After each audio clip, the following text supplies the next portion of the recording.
Hey y'all, welcome back to Spirit of the Outdoors. Today I want to talk to you about a cold frame. This is another method of starting seeds. What I've got is some watermelon seeds I want to start. A cold frame is a lot of what the old timers used to use to start their seeds. They didn't have seed trays. They didn't have a lot of the fancy stuff that we've got today and grow lights and all that kind of stuff. So we're going to do this purely for the nostalgia and the entertainment, I guess, of the old ways of doing things. This is some watermelon seed I saved from last year. You see me add a little bit of some compost to this. A lot of them would use old crates, trays, anything they could find. They would pack full of dirt. They would start their seedlings in it.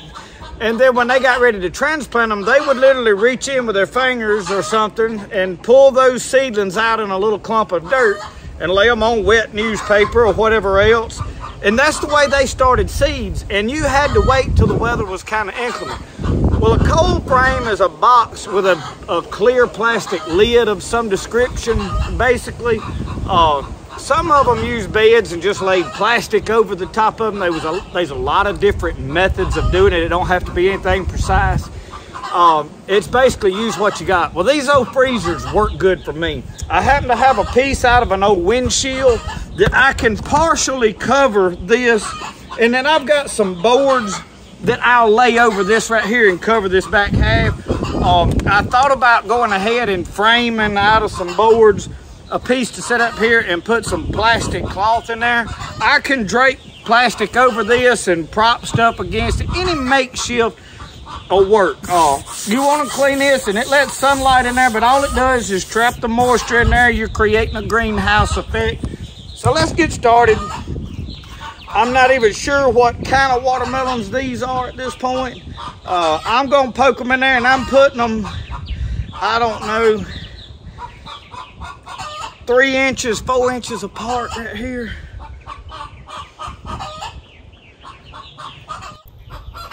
And I'm hoping these are good seed. You know, when you start your own seed. So we're going to do a lot of them. And a lot of people around here just directly sow watermelon seed into the hills when they get ready to plant. And if for some reason these seed are no good, I will get me some different seed and do that. I saved these out of some watermelons we eat last year. But I'm just spacing them out to where I can get a hold of that one seedling. You don't want to just put them all together because you need room to dig around that seedling. And I want to plant a good many watermelons. I have not had good luck with watermelons, but I'm going to put them in a different area this year and see if I can do better. I think I didn't put one in there, but I usually like to put two seeds to a spot most any time I'm starting seed.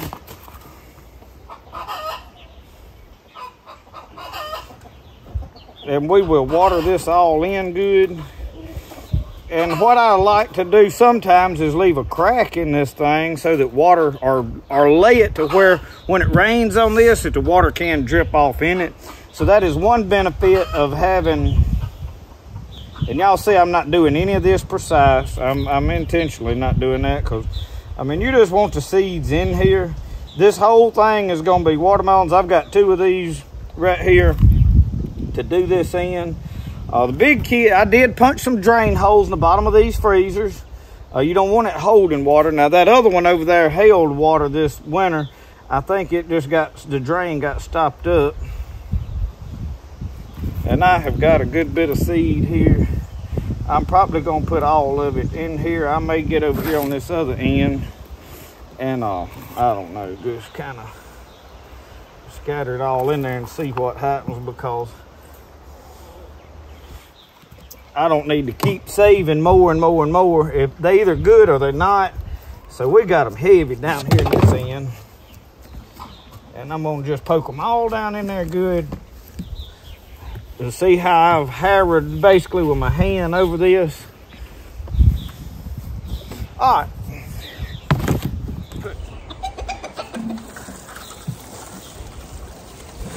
When you first water in stuff, water it in good. Don't skimp on the water, drench it good.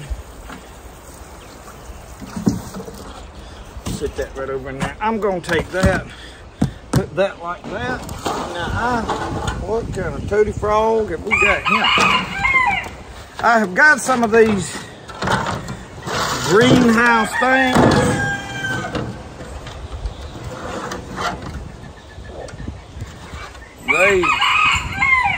I don't know if I like the way that's done or not. I think I need to put that like that. And then we're gonna lay this board across the end. And I got another one over here.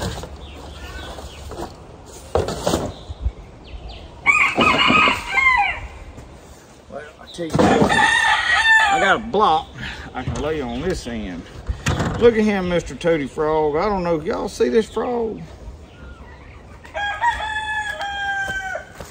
Look at that white frog. I'm gonna put him off in there. He ain't hurt nothing in there. All right.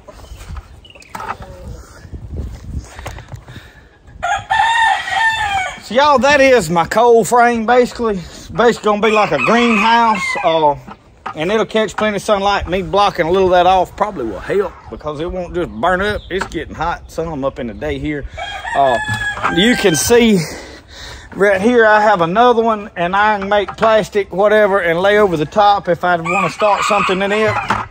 So this is what a cold frame is. Good way to start seeds.